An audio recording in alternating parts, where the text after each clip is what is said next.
Good evening. We're here in the Space Shuttle Flight Control Room. The Orbit 3 team is on duty. We're still in the first half of the shift here for the Orbit 3 team. One of the key controllers, I think, during the Orbit 3 shift is the FAO. So joining us is Fisher Reynolds, who is, I think, one of two FAOs serving on this shift. Well, the prime FAO, and then we had another guy that was doing the on-the-job training with us the last few nights. Great. Well, it seems like you guys are one of the busiest folks during this time. Can you tell us everything that the FAO, what your job encompasses, especially during the Orbit 3 shift? Well, we go and we plan the next day's activities, so we have to go and pulse all the different controllers on both the shuttle and the station side looking for changes to the timeline for the next day's activities. And then we compile all of that information, and then we rearrange activities in the timeline, and then we have to go through and make sure everything is reviewed, and that includes messages, new procedures that are going out for EVAs or water dumps or whatever, and we have those all reviewed and approved by the flight director, and then we uplink them all to the crew. Now, I think some people might think it's simple when you're talking generically about the timeline for the crew or the timeline for the activities, but really there are a lot of things represented on that document. Satellite coverage, robotic arm. Tell us everything that you're really looking at. Right. Well, we're looking at all the communication coverage. A lot of events have communication requirements, so they have to have either TV or voice, so we make sure that those activities are over those satellite events so that they can have the voice. Some have lighting constraints, so we make sure that they're either in the daylight or in the darkness. Others are all have to be scheduled relative to one another, so we make sure they're in the right order. And we do everything from when they wake up, all the activities they do in the morning, payload activities, meal, all in the afternoon, and all the way down to sleep. And, of course, you can't forget our PAO events. Those are the most important.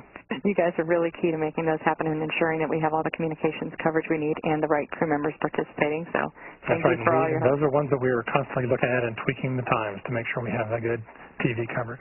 We appreciate that. Tell me, how far in advance are you working for a mission? Like, how far in advance do you have kind of an initial timeline for the missions? I'm curious how far out those types of things come together. Well, for the leads, they will start out anywhere from a year to a year and a half, and sometimes even longer if the flight starts slipping, and they start putting the timelines together, and then they work it during that, for that full year, and then as we get in within a few months, about 3 or 4 months of the flight, the rest of the flight controllers on the team will start reviewing the timelines and having team meetings and learning the activities that are going on.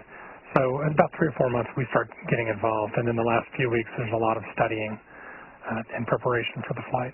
When does the crew get involved, and what kind of interaction do you have with them pre-flight? You will usually have 1 or 2 crew members involved several years in advance, and then once we start working on the timelines about a year out, year and a half out, you usually have the whole crew involved, and so we will work with them to get activities scheduled correctly. They have a lot of preferences, so. It seems to me, compared to a lot of the other kind of disciplines here in the control room, FAO, it seems like it's kind of a compilation of different skills. Tell me the path, for you in particular, and how you ended up in this position. Well, I have a mechanical engineering degree, and when I was studying, I liked a lot of different things in engineering. I didn't want to specialize in any one particular activity. So when I interviewed and found out what this position does, what this organization did, they didn't have to be an expert in any one particular area, but they got to interface with a lot of different areas and know a little bit about everything, and that really appealed to me. And it's been like that the whole time I've been here. I get to interface with a lot of great folks in all the different disciplines, all the experts, and the more I talk to them, the more I learn. So it's a very entertaining job. I mean, it's a very fulfilling job. It's learning stuff new all the time. Speaking of, how long have you been with NASA, and how many shuttle missions have you supported? Well, it's 26 years in July, and I don't know how many it's been. Okay, well, clearly you enjoy it. My first flight was 41G. Gotcha. Okay. So you've kind of talked about what you like. What do you find are the hardest parts about your job? It's the coordinating. I mean, the coordination with everybody is probably the most difficult aspect, but it's also the most fulfilling.